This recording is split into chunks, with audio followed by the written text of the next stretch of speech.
interest of national coverage. Economy, that's also the same.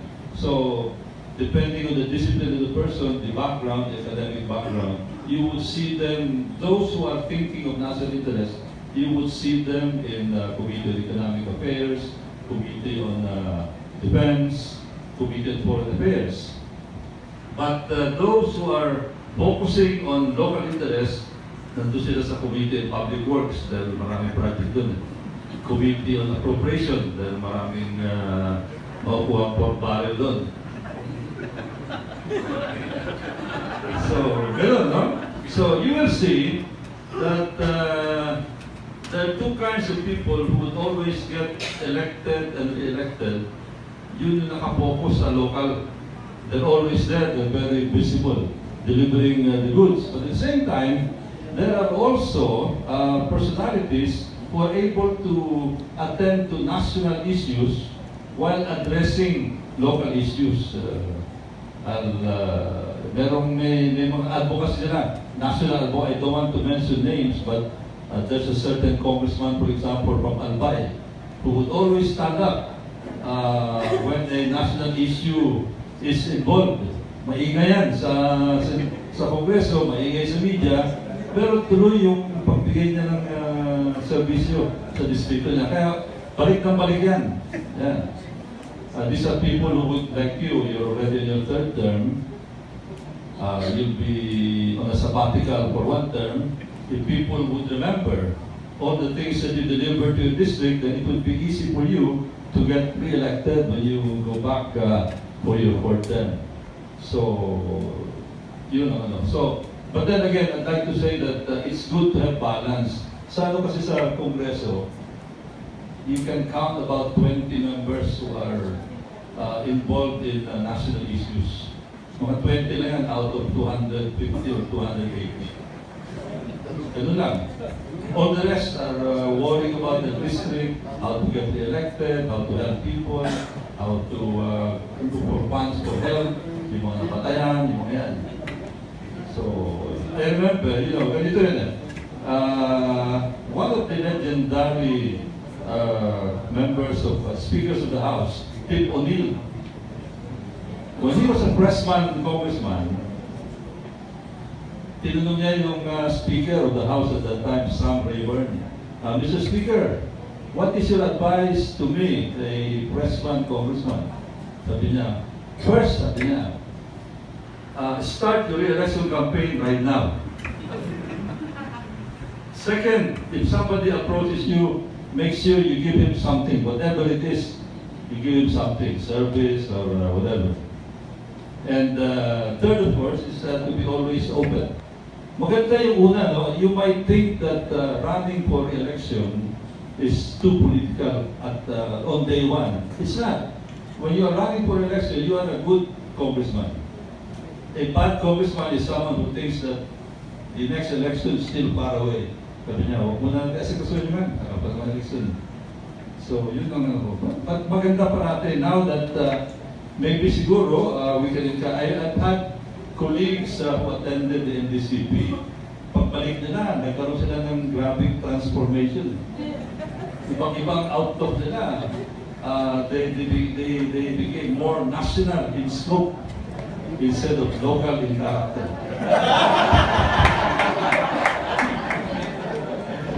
Okay, so that seems to be an endorsement for our legislators to attend NDCP. Okay, so we move on.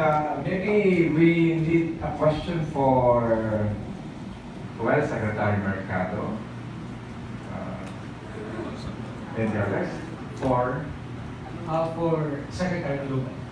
Secretary. And this can be shared by Secretary Golez.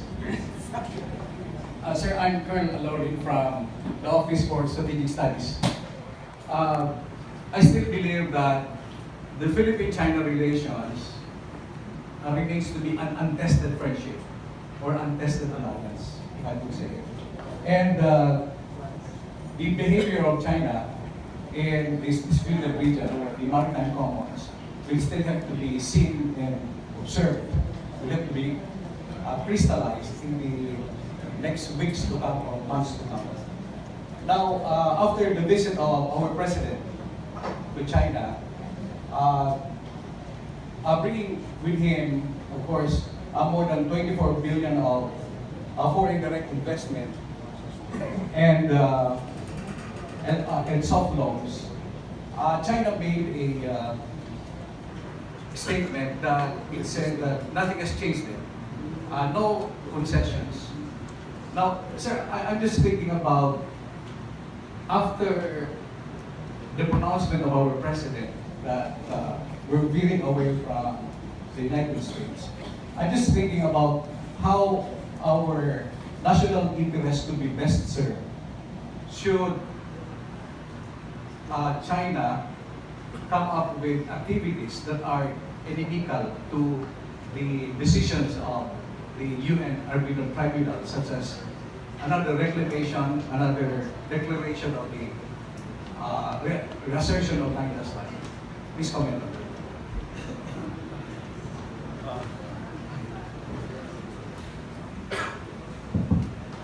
Hello. How many hours do we have?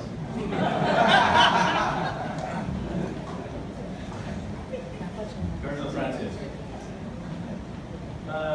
Let me begin by saying that right after we obtained the favorable ruling from the arbitral tribunal, Secretary of State John Kerry flew to Manila and spoke to President Duterte. There were two things he said. Please don't do anything that will complicate the situation with China, now that you have the favorable ruling. In other words, don't try anything fancy. Right? The other is, we encourage you to expand your bilateral relations with China and to discuss things over with them regarding your issues in the West Philippine Sea. What did that tell us? What was the message, supply message behind that? No war. Let's just work things out. The United States has no appetite for war, especially with China. Why? You know, all these things that have been happening over the past 4 years, the artificial islands in the KIG, the woolly island in the Paracels, and now the informal annexation of Scarborough. It's all part of their strategic intent to control the South China Sea. And who is the target? The United States, not the Philippines. But what has the United States done all these years while watching China doing that? Nothing, except for token flybys and show the flag, freedom of the seas operations, but we're not really so. It's just all for show. That told President Vigo that the Americans really have no intention to confront China and go to war, but to work things out diplomatically, no matter how long it takes. Why? Because they're both economically intertwined. When President Duterte appointed former President Ramos as the special envoy to China to break the ice in preparation for his trip to China, there were two things that we said we would undertake. Two missions. One mission was constructive engagement, to discuss with China areas of peace and cooperation, notwithstanding our contentious issues with them. The other was preventive diplomacy, which would mean working with the international community through the years, because it's going to take years, to convince China to return to peaceful rights. Because it really doesn't make sense for countries to go to war when there are much larger interests, common interests that we have to address, like survival as a species against pandemics, against climate change, and for that matter, even preventing nuclear, biological, and radiological war, or all-out war. In fact, when President Ramos talked to his counterparts in Hong Kong, while we did talk about, hey, this is ours, and the other side said, no, this is ours, we immediately drew the line and enunciated our national positions. We also very quickly moved to discussions where we could cooperate. And one of the things that was elevated by President Ramos for discussion in the spirit of universal brotherhood, human and ecological security, peace and cooperation, and all those wonderful idealistic things, was for the countries of the world under the United Nations to adhere to the 2030 Sustainable Development Goals of the UN. If everybody just latched onto that, then we would really have no appetite to fight each other. We'd rather collaborate and cooperate with each other to improve the situation of the planet. So that's what we set out to do, and fortunately, the items that we identified in the joint statement, which were the seeds for future confidence-building measures that would eventually help both sides regain mutual trust and confidence in each other, that would then lead to bilateral negotiations. In other words, it's sequential. Were laid out in the joint statement. Those points were later on incorporated in the joint communique between President Xi Jinping and President Duterte at the conclusion of the trip. Which means that now we have the work cut out for us between us and China. We have to flesh out the various confidence-building measures that were pointed out, and then work for it.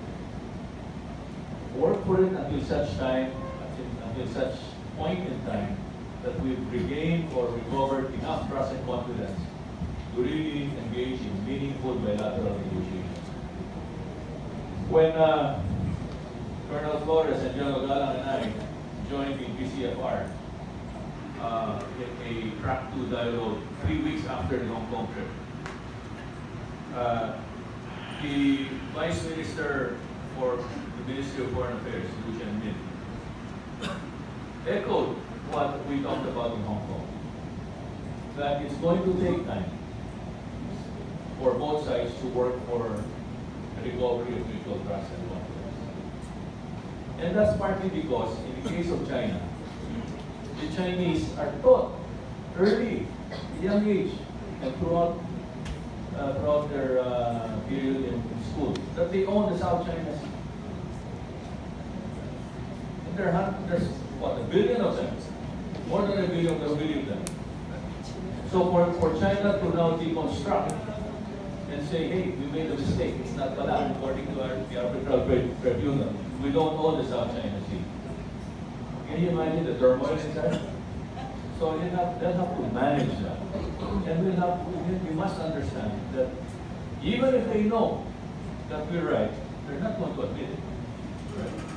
So we'll have to work it out in such a way that we still will be able to win their hearts and minds. That they'll be able to collaborate with us or cooperate with us, notwithstanding the fact that we have contentious issues that will take a long, long time before we can finally reach resolution. I don't know if I answered your question, but you have 1 more hour. No, okay, but I think this is a very good point. I was also asked a question. If you mention my name, you know, in Congress, when your name is mentioned, you have to talk. But here's my take on China. You have to look at the long-range strategy of China. Their goal is to be the #1 power by 2049. That's written. That's 100 years from 1949. That's very clear. That's in their books. That's in their strategic